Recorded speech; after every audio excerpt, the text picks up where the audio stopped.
I left my husband for a guy I met at the gym who drained my savings and vanished, and now I'm bankrupt, alone, and back living with my parents while my ex-husband has full custody of our 2 kids. I'm Ashley, 32, was married to Kevin, 34, for 8 years. I threw away a stable marriage for someone who conned me out of $60,000 and disappeared the moment my bank account hit zero, leaving me with nothing but debt, regret, and supervised visits with my own children. We had a comfortable life in the suburbs, a nice house, and 2 beautiful kids, Emma and Jake. Kevin worked in IT, was an amazing father who never missed a school event or bedtime story, but I felt restless and bored with our predictable routine. That's when I met Troy at the gym.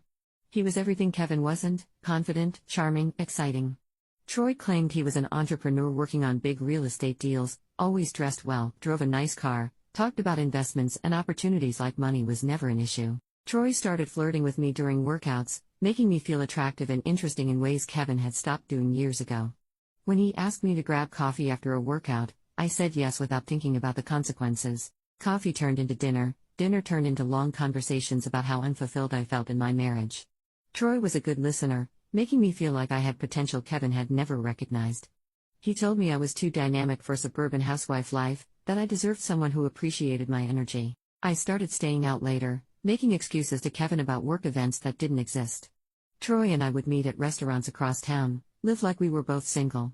The thrill of sneaking around was intoxicating after years of predictable routine with Kevin and the kids. Troy talked constantly about his business ventures, how he was on the verge of closing deals that would set him up for life. He'd show me photos of properties he claimed to be buying, paint pictures of a lifestyle that seemed infinitely more exciting than anything Kevin could offer. When Troy suggested I leave Kevin and start fresh with him, it felt like an adventure instead of a betrayal. He made it sound romantic and bold, like we were choosing love over convention. He talked about traveling together, maybe moving to California, building something amazing as a team. The affair lasted 3 months before I worked up the courage to leave Kevin. I told him I wasn't happy, that I needed space to figure out what I wanted from life. I didn't mention Troy, but Kevin suspected someone else was involved. He begged me to try counseling, to think about Emma and Jake, but I was already mentally gone. I moved out and got an apartment closer to Troy's place, leaving the kids with Kevin since I claimed I needed time to sort myself out. Kevin was devastated but handled the separation with more grace than I deserved, prioritizing keeping the kids stable during this chaos. Troy and I started spending every day together. He'd pick me up in his expensive car, take me to nice restaurants, buy me gifts. It felt like living in a movie, exciting and romantic and completely different from my mundane family life. But Troy's business deals never seemed to close. There was always some delay, some reason why the big payday was just around the corner but never quite arrived. He started borrowing small amounts of money from me, always with promises to pay me back with interest once his deals went through. I had access to the savings Kevin and I had built together, money we'd planned to use for the kids' college funds. The divorce wasn't finalized yet, so technically half of it was mine. Troy convinced me that investing in his business ventures was investing in our future together. The amounts got bigger over time. $10,000 for a down payment on a property. $15,000 for business licenses. $20,000 for inventory that would be flipped for enormous profits. Every time I hesitated, Troy would get emotional about how much he loved me, how we were a team. Kevin tried to warn me during one of our divorce meetings. He reminded me that whatever decisions I made would affect Emma and Jake, and he hoped this person had good intentions.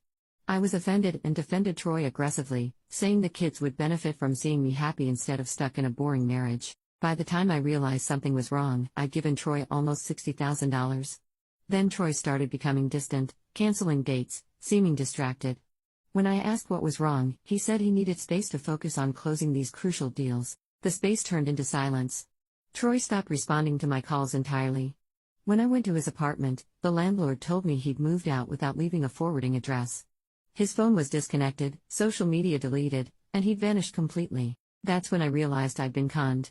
Everything about our relationship had been calculated to separate me from my savings, and now I'm bankrupt, alone, and back living with my parents while my ex-husband has full custody of our 2 kids. The eviction notice came 3 months after Troy disappeared.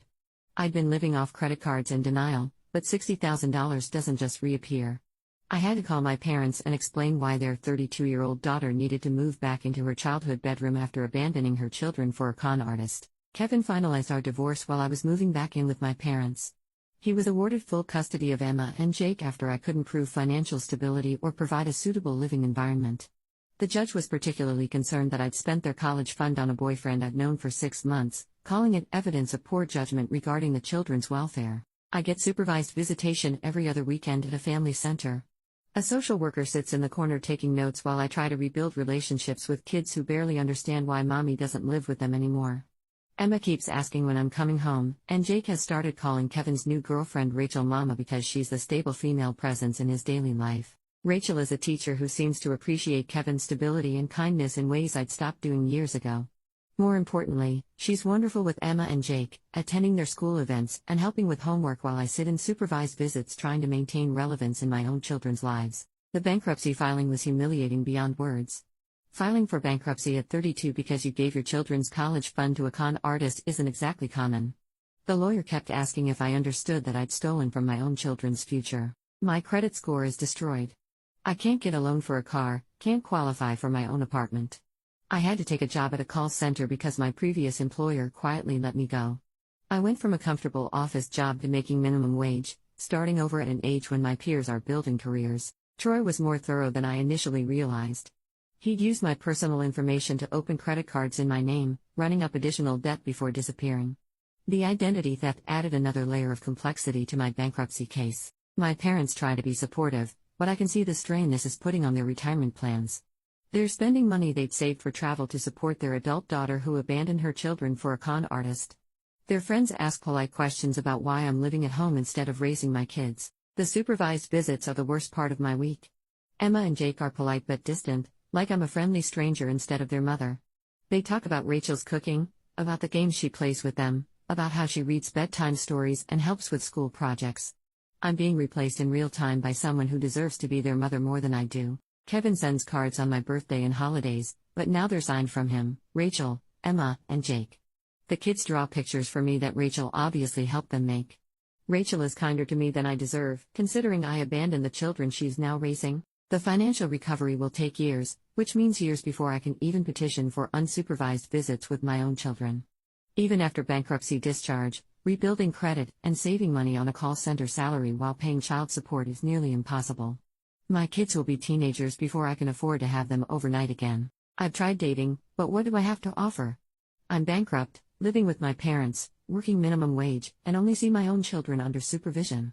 Most men my age are looking for partners who have their lives together, not projects who abandon their kids for a con artist. My sister visits occasionally with a mixture of pity and frustration in her eyes. She loved Kevin and the kids, considered them family, and watched me destroy a beautiful family for someone who was obviously too good to be true. She struggles to understand how I could abandon Emma and Jake for someone I'd known for 6 months. The police investigation went nowhere. Troy was apparently an experienced con artist who'd used multiple fake names. The detective said he'd probably moved to another city to find new victims. Sometimes I wonder what would have happened if I'd listened to Kevin's concerns instead of getting defensive. If I'd thought about Emma and Jake before making such a selfish decision. If I'd appreciated the family I had instead of looking for something more exciting. Kevin is building a new life with someone who won't abandon their children. Troy is probably in another city, targeting another lonely wife with savings he can steal. And I'm 32 years old, living in my childhood bedroom, working minimum wage, and seeing my own kids only under supervision because I chose a con artist over my family. Emma and Jake will grow up with Rachel as their mother figure while I become the woman who visits them twice a month at a family center. The gym membership I used to meet Troy cost me everything: my marriage, my children, my home, and my future.